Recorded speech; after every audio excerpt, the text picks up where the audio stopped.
প্রস্তুত হয়ে যাও। এক ফোঁটা পানিও তোমার রিজিকের মধ্যে বরাদ্দ নাই। এই জন্য আমার ভাইয়েরা, অনেক সময় মুমূর্ষ ব্যক্তির মুখের মধ্যে পানি দেয়, আপনারা দেখবেন ওই পানিটা গিলতে পারে না, উটকায়া ফালায় দেয়, ঠিক কিনা? মৃত্যুর পরোয়ানা যখন জারি হয়ে যায়, নরসিংদী এলাকার ভাইয়েরা, ও যুবতী বোনেরা, মা মহিলারা, বৃদ্ধ বাবারা, একটু কান লাগায় শোনো। এই দুনিয়ার সব ছেড়ে তোমার আমার 3.5 হাত কাফনের কাপড় পরে কবরে যেতে হবে, ঠিক কিনা? এই জন্য ঈমান মজবুত করতে হবে। ঈমানের মতো দৌলত নিয়ে যদি কবরে যাও রে আল্লাহর গোলাম, ঈমানের মতো দৌলত, দুনিয়ার মধ্যে 2 লাখ 3 লাখ 4 লাখ টাকা থাকলে মানুষ বাড়ি করে আরামে থাকার জন্য। কতটুকুই আরাম পায়, কতদিন আর থাকতে পারে?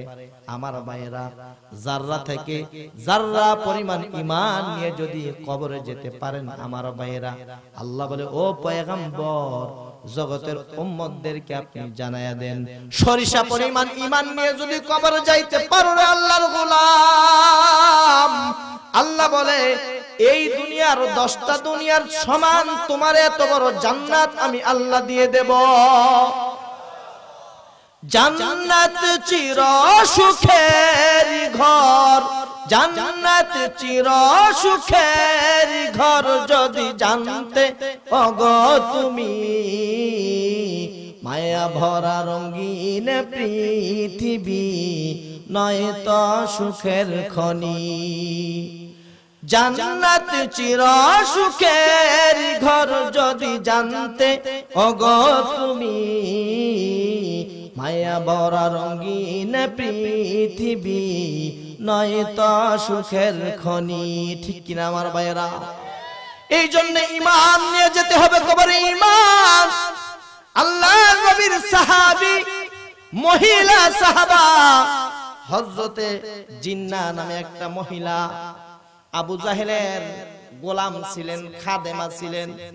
গোপনে গোপনে বিশ্ব নবীর কাছে ইসলাম গ্রহণ করে ঈমানের পথে ওই মহিলা চলা আরম্ভ করলেন। আমার ভাইয়েরা, খুব লক্ষ্য করে শুনবেন, ঈমান তাদের কেমন মজবুত ছিল, ঈমান কেমন মজবুত। গোপনে গোপনে আল্লাহর ডাকে নামাজ পড়ে, রোজা করে, কোরআন তেলাওয়াত করে। হঠাৎ করে আবু জাহেল জানতে পারলো জিন্নাহ মুসলমান হয়ে গিয়েছে। জিন্নাহকে আবু জাহেল বলে, হে জিন্নাহ, তুই নাকি মুসলমান হয়ে গেছস? জিন্নাহ বলে, হ্যাঁ, জেনে যেহেতু বলেছ, প্রকাশ্যে ঘোষণা দিয়ে দিলাম আমি মুসলমান হয়ে গিয়েছি। আবু জাহেল জিন্নাহকে চুলের মুঠির মধ্যে ধরে মারা আরম্ভ করলো। জিন্নাহ বলতেছে, তোমার ক্ষমতা আছে, মারতে পারো, কাটতে পারো, আমার জান নিতে পারো, কিন্তু ঈমানের মতো দৌলত আমি গ্রহণ করেছি, ঈমান ছাড়তে আমি রাজি না। জিন্নাহকে এমন মারলো আমার ভাইরা, মারতে মারতে জিন্নাহকে একেবারে শেষ করে ফেললো আমার ভাইরা। শরীরের এমন কোন জায়গা বাকি নাই। জিন্নাহকে মারতে মারতে একেবারে অবস্থা খারাপ করে ফেললো আমার ভাইয়েরা। জিন্নাহকে এক পর্যায়ে বলতেছে, এই যে তুমি আমাদের লাত উজ্জার কথা না শোনার কারণে, না মানার কারণে, মাইরের কারণে জিন্নাহ মহিলা মানুষের 2টা চোখ নষ্ট হয়ে গেছে। জিন্নাহ তারপরও ইসলাম ছাড়ে নাই। ও নরসিংদী এলাকার ভাইরা, তোমার আমার কেমন ঈমান? কোরআনের কথা হয়, আল্লাহর বরত্বের কথা হয়, পয়গম্বরের কথা হয়, তুমি আমি কেমন মুসলমান? এই জায়গার মধ্যে একটু সময় দিতে রাজি না। বোঝা গেল আমার আপনার ঈমান এখনো 100% হয় নাই, ঠিক কিনা? আমার ভাইয়েরা, জিন্নাহ চক্ষু 2টা অন্ধ হয়ে গেছে। আবু জাহেল বলে, লাত উজ্জা আমাদের মূর্তিকে না মানার কারণে তোমার চোখ দুইটা অন্ধ হয়ে গেছে। জিন্না আল্লাহকে ডাক দিয়ে বলে, আল্লাহ আবু জাহেল আমারে টর্চার করছে, আমি কিছু বলি নাই। ওরে মালিক, যখন নাকি তোমার বিরুদ্ধে অপবাদ লাগিয়ে দিয়েছে আমি সহ্য করতে পারি নাই। আল্লাহ আমি নাকি লাত উজ্জাকে না মানার কারণে আমার চোখ অন্ধ হয়েছে। ওরে আসমানের মালিক, চক্ষু দেওয়ার মালিক তুমি, নেওয়ার মালিক তুমি। আবু জাহেলকে শিক্ষা দিয়ে দাও, আবু জাহেলকে বুঝাইয়া দাও, চক্ষু ভালো করার মালিক তুমি। আয় আল্লাহ,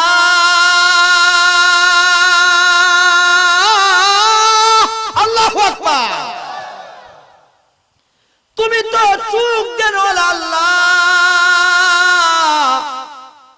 তুমি তো আমারে জান্নাতে নিলে, আমার চক্ষু ভালো করে জান্নাতে নিবে।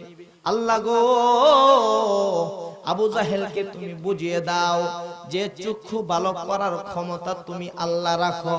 আল্লাহকে বলতেছে, জিন্না মহিলা মানুষ কেঁদে কেঁদে আল্লাহকে বলতেছে, আল্লাহ গো এই মুহূর্তে আবু জাহেল্লা যে তোমার নামে অপবাদ দিয়েছে, আবু জাহেল্লাকে শিক্ষা দেওয়ার জন্য তুমি এই মুহূর্তে আমার চক্ষুকে ভালো করে দাও।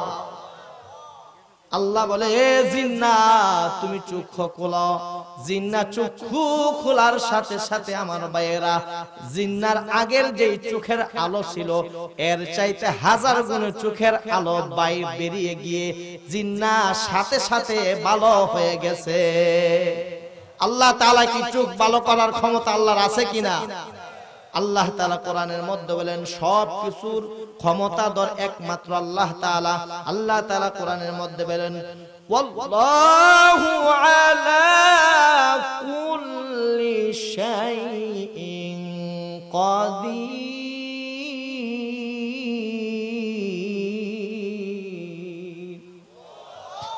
তুহি কাদের জলিলুল্লাহ জাহাদার, बहर कारे तुही मेरा नगहदार। तुही कादर जलीलुल्लाह जहादार, बहर कारे तुही मेरा नगहदार। আমার ভাইরা, আল্লাহর মহব্বত, পয়গম্বরের মহব্বত অন্তরের মধ্যে অগাধ থাকতে হবে যদি জান্নাতে যেতে চাই। সাহাবায়ে কেরাম জীবনের চাইতে বেশি পয়গম্বরকে আল্লাহকে মহব্বত করেছেন, ঠিক কিনা? আল্লাহর নবীকে কাফের মুশরিকরা অত্যাচার করতেছে, মক্কা মদিনার মধ্যে এমন ভাবে কষ্ট দিতেছে। আল্লাহ তাআলা বলে, পয়গম্বর মক্কার কাফের মুশরিকদের নির্যাতনের কারণে যখন নাকি আপনি মদিনায় চলে যাবেন, ও পয়গম্বর আপনি মদিনায় চলে যেতে হবে, এই মক্কার জমিনে থাকতে পারবেন না। আল্লাহর নবী সরওয়ারে কায়নাত জনাবে মুহাম্মদুর রাসূলুল্লাহ সাল্লাল্লাহু আলাইহি ওয়াসাল্লাম আলী রাদিয়াল্লাহু তাআলা আনহুকে ডেকে বলতেছে, আলী গো, এই মক্কার সমস্ত মানুষ আমাকে আলামিন জানে, সমস্ত মানুষ আমার সম্পর্কে জানে। আলী, জিন্দেগিতে কোনোদিন আমি একটা মিথ্যা কথা বলি নাই, জিন্দেগিতে কোন মানুষকে একটি গালি দেই নাই, জিন্দেগিতে কোন মানুষকে আমি কষ্ট দেই নাই।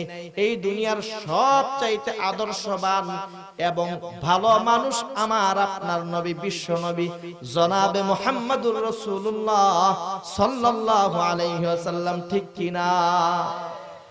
ইন্নাকা লাআলা খুলুকিন আযীম।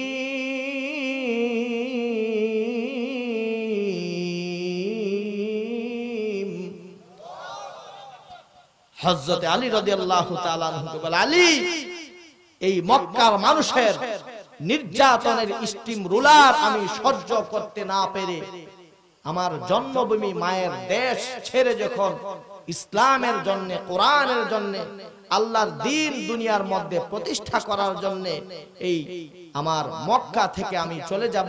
আলী, আমার বিছানায় আপনি শুইবেন, আর তারা যে আমানতগুলো আমার কাছে দিয়েছে এই আমানতগুলো আপনি তাদের কাছে বুঝিয়ে দিয়ে আসবেন। রাতের গভীরে আল্লাহর নবীকে সাহাবায়ে কেরাম জীবনের চাইতে বেশি ভালোবাসতো, ঠিক কি না আমার ভাই? আমরা মুসলমানের আজকে জবান দ্বারা বলি আমি অনেক কররা মুসলমান, আমি অনেক খাঁটি মুসলমান, কিন্তু নামাজের সময় হইলে মুসলমান মসজিদে যায় না, ঠিক কি না? ইসলামের মজলিসের মধ্যে, কোরআনের মজলিসের মধ্যে মুসলমান আসে না। রমজানের সময় লাল পর্দা আর কালা পর্দা টানায়া ডাইলের বড়া খায় আর বলে যে যাদের ঘরে ভাত নাই তারা রোজা রাখে। এমন কথা মুসলমান বলে কিনা আমার ভাই? হযরত আলী রাদিয়াল্লাহু তাআলা আনহুকে আল্লাহর নবীর বিছানার মধ্যে শুইয়ে দিলেন।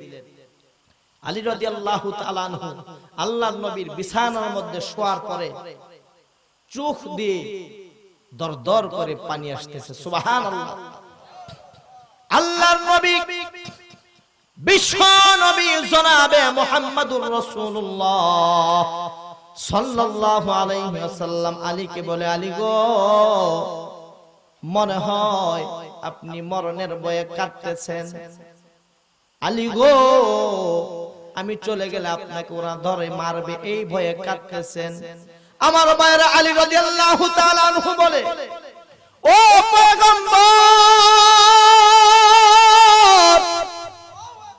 এমন বেশি আপনারে ভালোবাসি গো পয়গম্বর, জানের চাইতে আপনারে বেশি ভালোবাসি গো পয়গম্বর। ও পয়গম্বর, আপনার বিছানায় আমি শুইব, আমাকে মারবে, আমাকে কাটবে, আমার জীবন নিয়ে নিবে, এতে কোনো আমার দুঃখ নাই। ও পয়গম্বর, জানেন নি গো কি জন্য আমি আলী কাঁদতেছি গো পয়গম্বর? ও গো